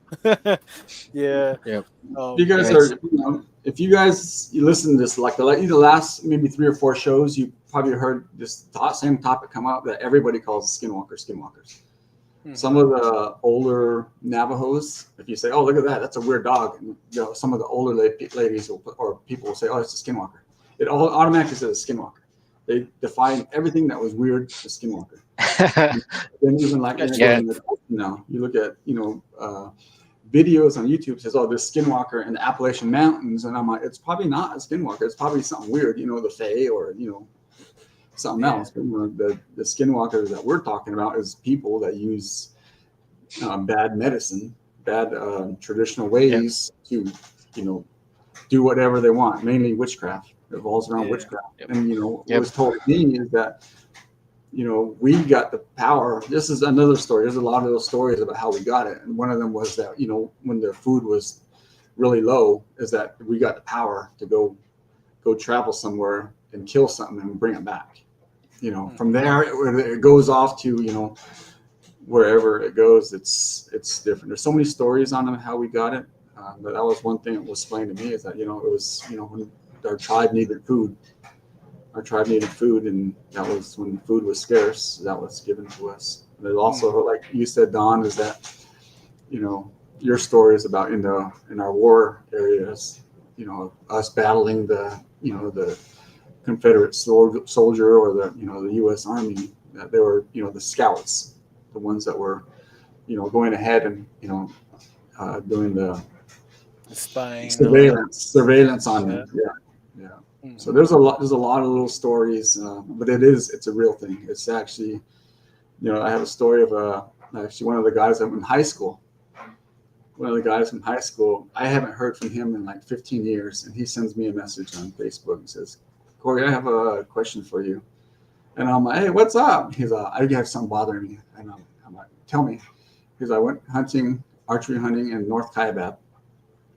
Because I'm sitting in my tree stand, and I hear something walking, and he says, I draw my bow, and he's like, I don't know what I saw, and he's all, this thing looked like sort of almost the color of a fox, long fox, probably 5 feet long, but the height of a pony with a round head, and he's like, it's walking right under me. And he goes, I have my bow on this thing the whole time because I'd never seen anything about this. He goes, it had like a tail like a fox. He goes, it was the weirdest thing I ever done because I can't put what it is. And he's like, I sort of freaked out because I didn't let my bow go. I just sort of freaked out. I just sort of closed my eyes and bottled up. And he goes, it went. And I said, it probably was a skinwalker. I said, if you probably would have shot it, it would probably scream like a person. And I said, a lot of times they're traveling, they get caught traveling. That's probably what you've seen. He's like, I don't want it. I don't want it. I'm like, well, there's a reason why you see stuff too, everything has a reason. There's a reason why you've seen it, but also that there's another part too, is that they, if they're seen, they get sick. They get sick because there's a lot of stories where, it's one thing is that one of my first girlfriends, she's seen them all the time, and I'll be right there, and I couldn't see it. I couldn't see him at all. She'd be like, look at that big dog. That dog's like 3 foot tall. I'm like, I can't see it. But it was really weird that certain people could see it, and she could see it, and I couldn't see it.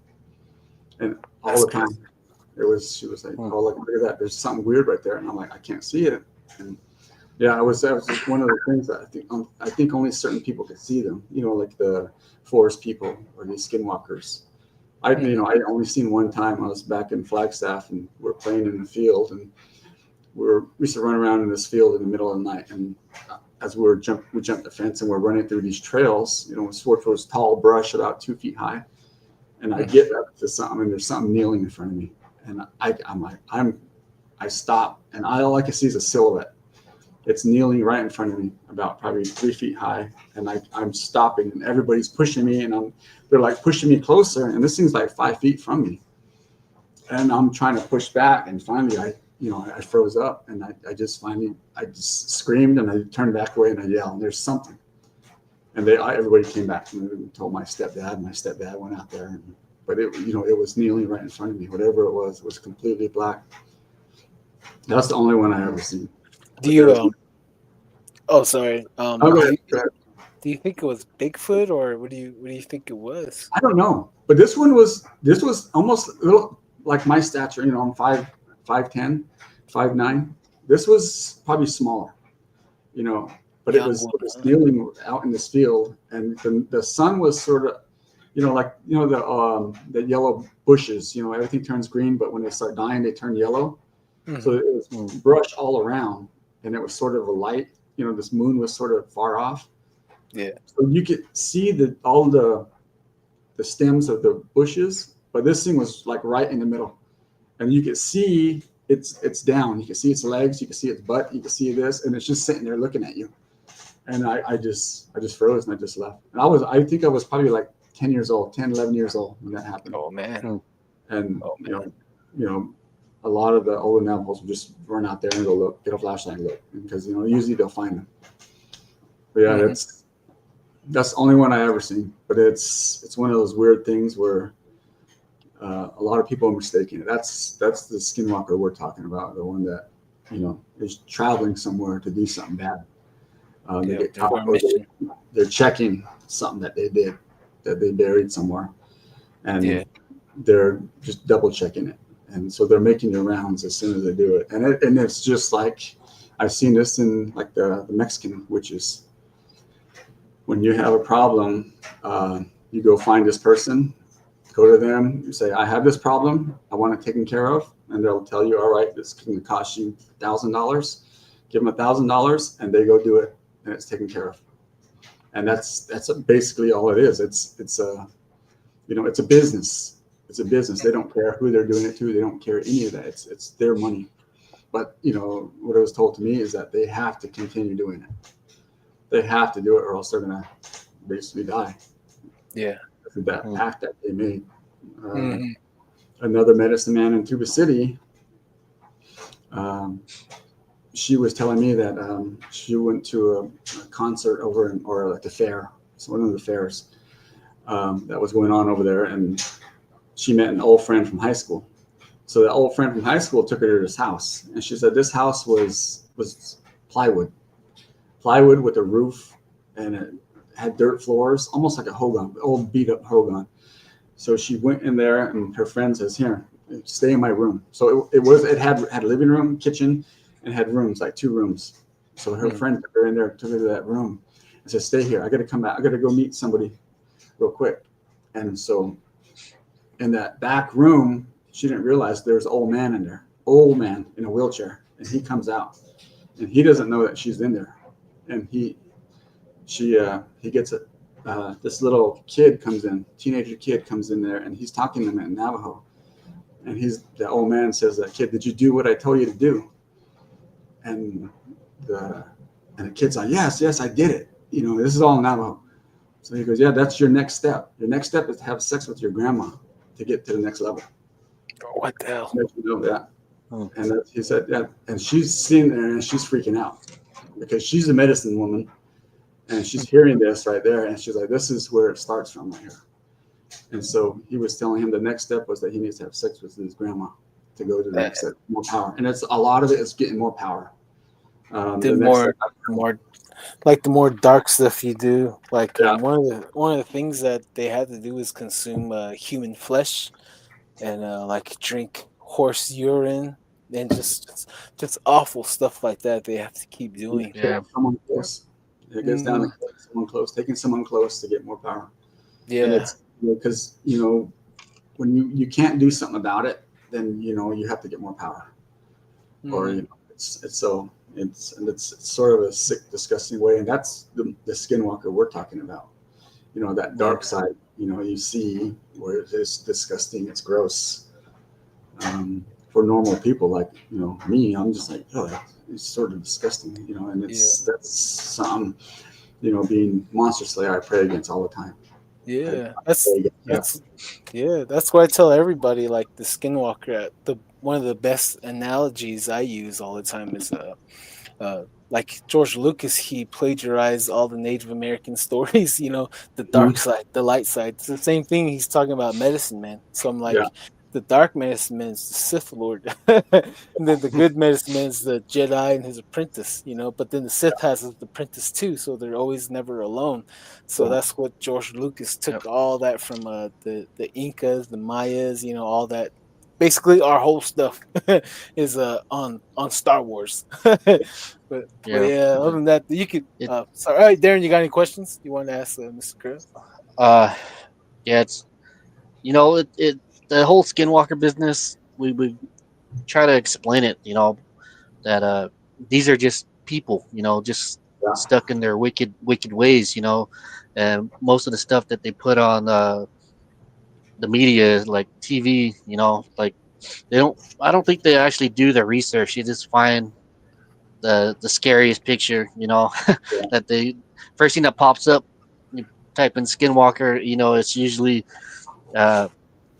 Yebiche, one of the dancers. Monster Slayer, yeah, they used the Monster Slayer. I've seen that one too. Yeah, so I'm like, dude, it's the wrong one, Yeah, and that's the trying to rewrite this, like you guys are plagiarizing something you guys don't really know too much about. You're putting the good for bad type deal, and it's kind of a horrible thing.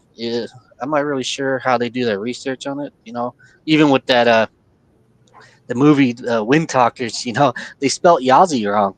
Like what the heck? Like like it's totally weird. Like how do you guys?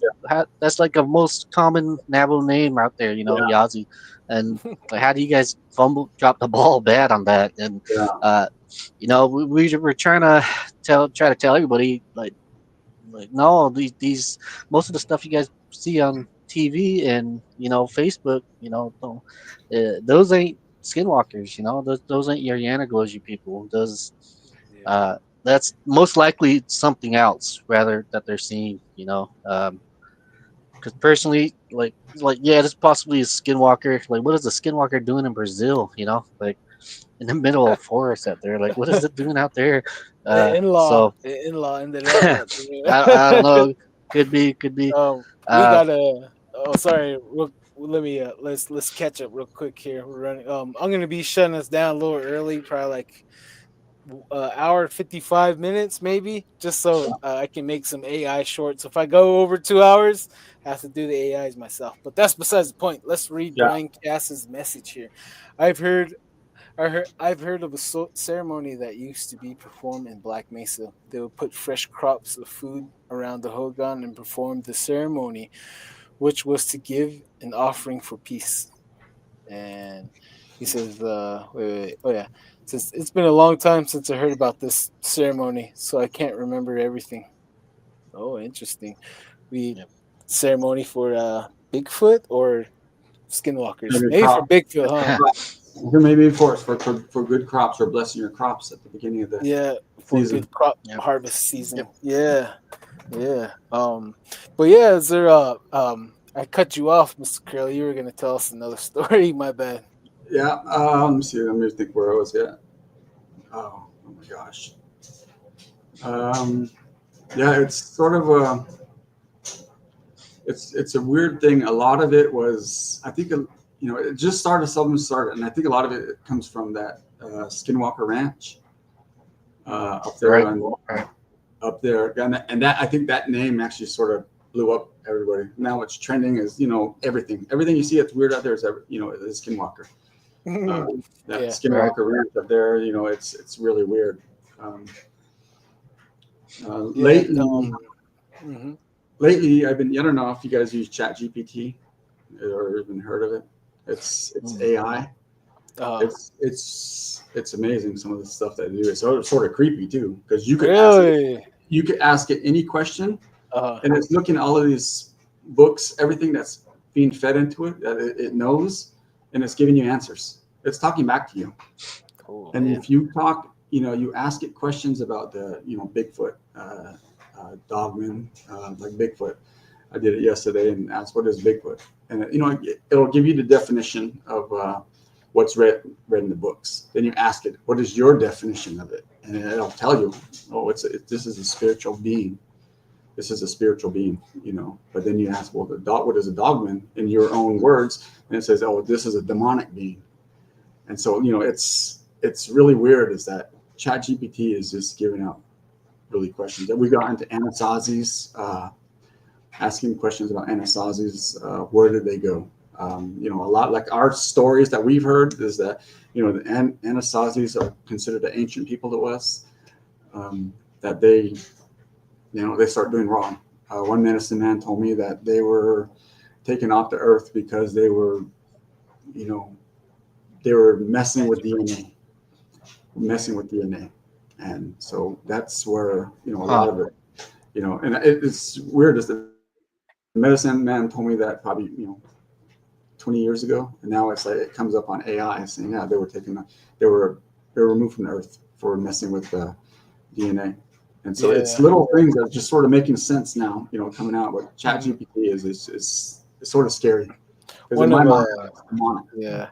One of that remind me of a story. I used to ask my grandpa and his brothers all the time, what happened to the Anasazi?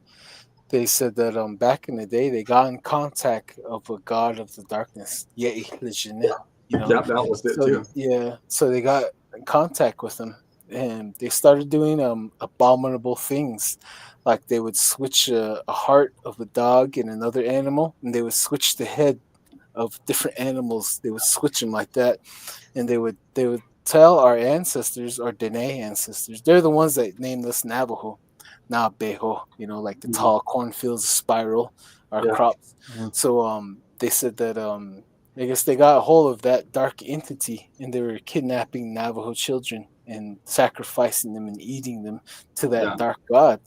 And I guess they said the holy people came down, the ETs, and told them, "You guys go on the offensive.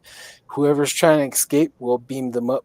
And that's what happened. The yeah. Navajos went on the offensive, and Taking then the off the ones earth. that were trying to, yeah, they said Mm. the ships will come down and beam them up. And I met a Paiute guy out in Job Corps one time in Ogden, Utah.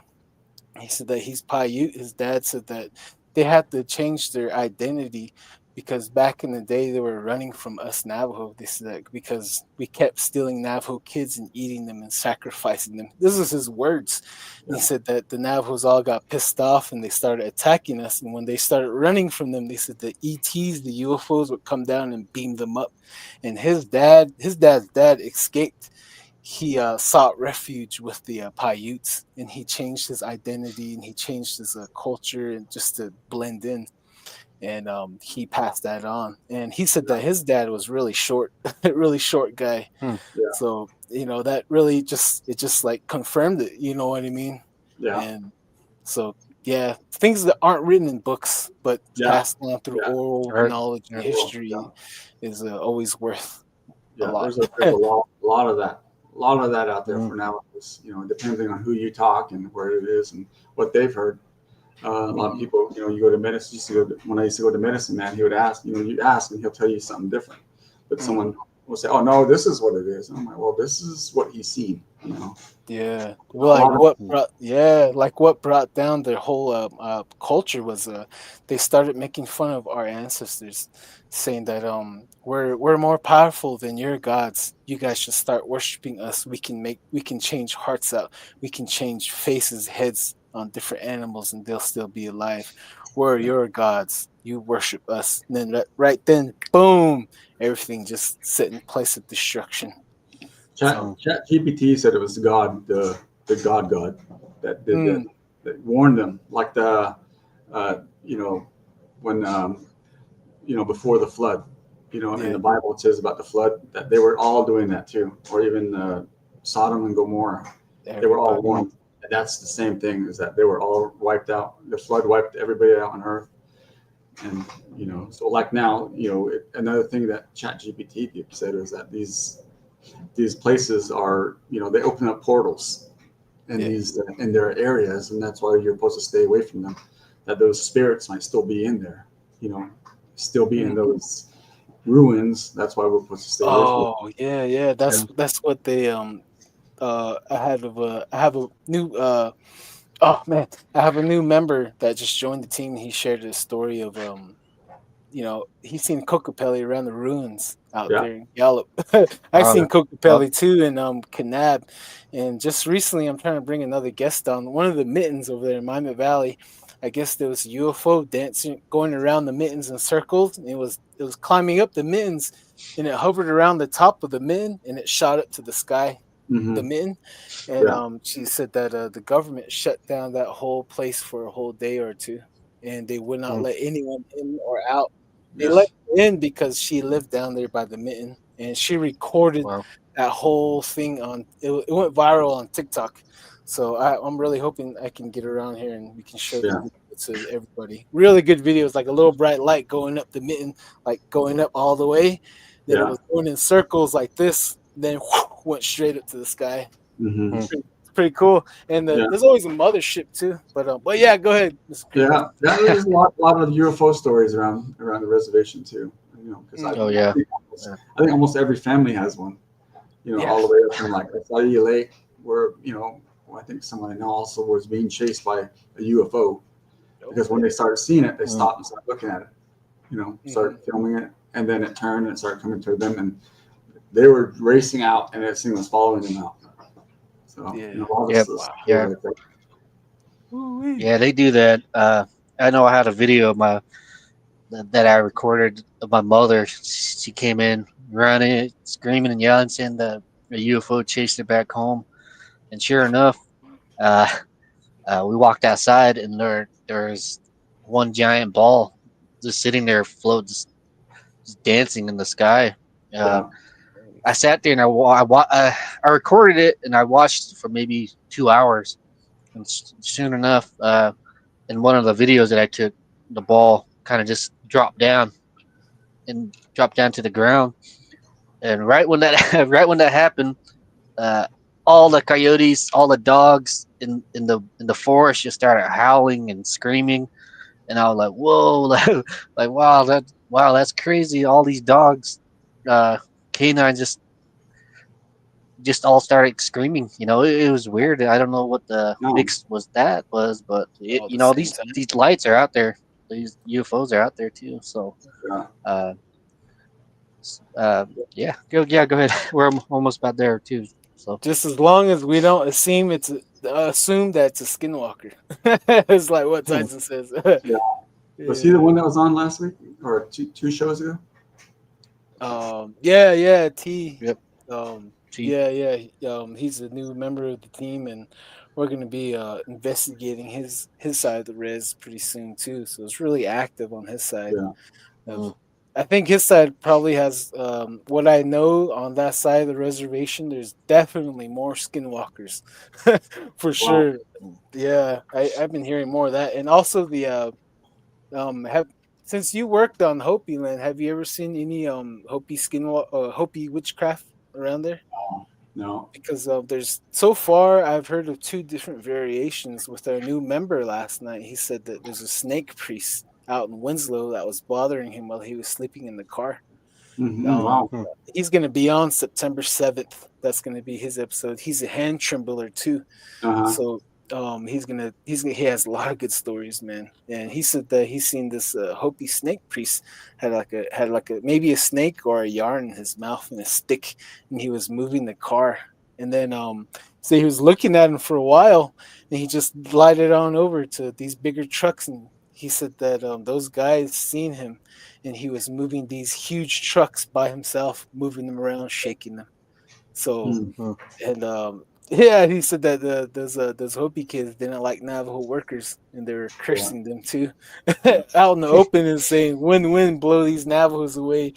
Yeah. And he said that as soon as he said that, the wind started blowing and the plywood started being thrown around. I guess a little Wow. tornado came, and they were trying to build their houses for them out there for the Hopis.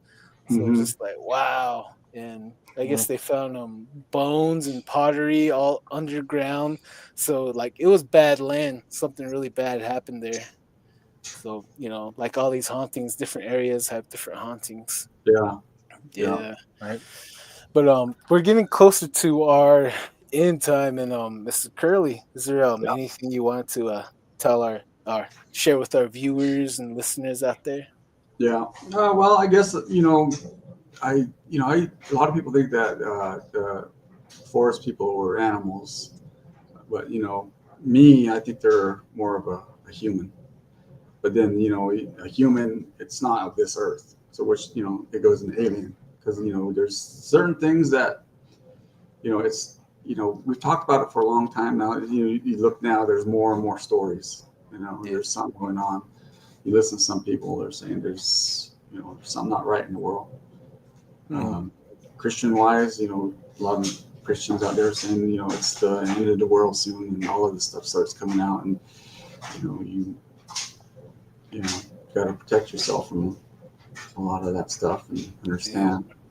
So Right. yeah, Right. so we all have stories. Yep. Even a lot of the stories of Navajos run along the line with the these other stories, Christianity, and all of them. They always have a start and an end. Mhm. Mm. Yeah. Awesome. What about you, Darren? You have any thoughts you want to share with everybody out there? Uh, uh, it's for humans. I think we should always get in line with our culture. There's people out here that don't know where they come from, or what their grandparents were. It's kind of a sad thing to hear. Like, oh, I think there were blah blah blah. Like you guys don't know your own family line, your history. So, Yeah. it's good. Get back to the culture. Uh, Go talk with your grandparents. See where they came from. See what stories they have. Learn from them. Yeah. Listen to them. And it's good to have you on the show, Mr. Curly. Thank you. Thank you for But being so, on. yep, yep. Yeah, Thank you, thank thank you you. for your time. Time is really Mhm. valuable these days. It seems like time is going faster these end days. Yeah. I remember one of the things my grandpa told me to watch out for, before his time ended here on Earth was one of the signs that the old people would tell us to look out for is when our animals start speaking, Oh, because yeah, yeah, yep. yeah, Yeah. yeah, when we left the last world from the flood, we used to speak with all these animals, saying, we used to speak together, and then when we came on this world, when that portal ended, we came here, we couldn't speak with the animals anymore. So this is one of the signs that the end time is coming, is that the animals will start speaking. Well, So that's Yep. one thing Yeah. too that Chat GPT said is before Adam and oh Eve. before Adam and Eve ate the apple, that they used to talk to the animals too. Oh But it wasn't snap! verbal. It wasn't verbal. It was actually a mental, where they could Mental. talk in their mind. Yeah, they could talk in their mind. Oh wow, So yeah, that was before they ate the apple that's and a everything big went bad. apple. Yeah, Wow. Now that chat beat GD. I'm gonna try that. I'm gonna try. Yep. yeah, it's crazy. So thank you guys. Yep. Yeah, we appreciate your time here. Other than Yes, that, sir. you can Thank you. if you have any more stories, if you know anybody that wants to come on and share, and if you have any stories that you're hiding from us, Yeah, we would like you we would like to bring you back on again, and like down the road, we wouldn't mind bringing you back on, and we'll yeah. have other guests, and we can just have a huge powwow on Yeah, the I'll on get the on there. radio. I'll throw my Yeah. question out at them. Yeah, because I have a different perspective, being Christian. It's a different Yeah. perspective, that, and it, it's all explained. So Yeah, yeah, especially like when you like, I'm a Christian as well. I believe as well. I'm a believer. Yes. Yes, sir. Because Same of here.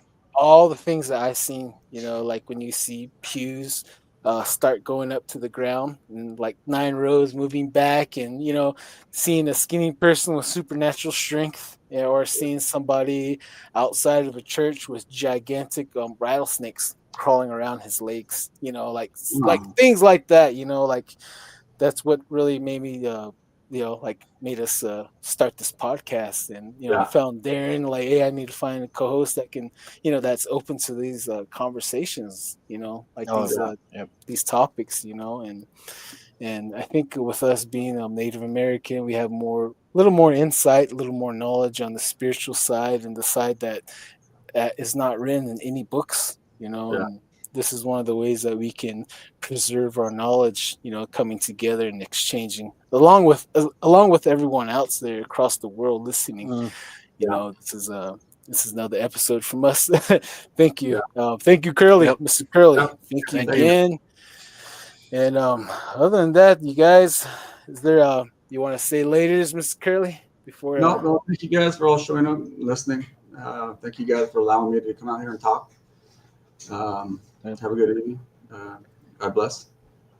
All right. All All right, right. man. I'll see you Nice. guys on the other Nice. side. Don't Yep. take off. All All right. right, Darren. You want to All say right. later to everybody? Later. Peace. All right, man. Whoop, whoop. Okay. All right. Okay, everybody. We're coming to that time again. The sun is going down. No, just kidding. Thank you all for tuning into Don't Whistle at Night. We've been broadcasting live here on the United Public Radio, 107.7 FM in New Orleans. You guys keep your eyes open out there and stay weird. Reach out to us if you guys want to come on. We'd love to hear your stories. Thank you. You guys have a great night. Great week, by the way. Thanks for joining us. Goodbye.